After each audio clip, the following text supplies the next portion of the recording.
खबर है कि गोलकुंडा इलाके की बहुत सारी आवाम, वहां के मैत्री कमेटी के मेंबर्स और नाम निहाद इलाके के लीडर्स से परेशान कुन हालात से दो चार है।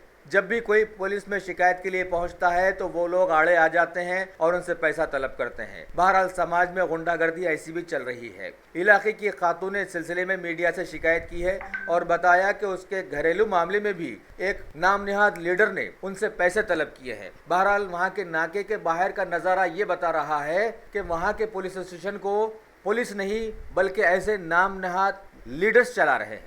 अब यहाँ पे कंप्लेंट करने आए मैत्री वालों के नाम पे। हम लोग कभी भी आ रहे तो वो बीच में आ रहा शमशू, मैत्री का लीडर है, कहते लीडर आके हम लोग को ऐसा वैसा बोल रहे। ये लड़ाई क्यों यहाँ पर अभी? यही पैसों की वजह से हुई हम लोगों की। काहे के पैसे हो? ये घर के रहन के पैसे हैं हम लोगों के। हम लोग जिस जो घर में हमारे रह रहे हम उनको देंगे पैसा, बोले तो इन्हों बीच में आके इनका पैसा है उनका पैसा है उनको दियो बोल के बोल रहे। हमारे आदमी लोगों को गालियाँ दे रहे, औरतों को गंदे गंदे बातें बोल रहे। कौन है नो? CPI के लीडर है, कहते कौन है कि शमशू कहते इनका नाम।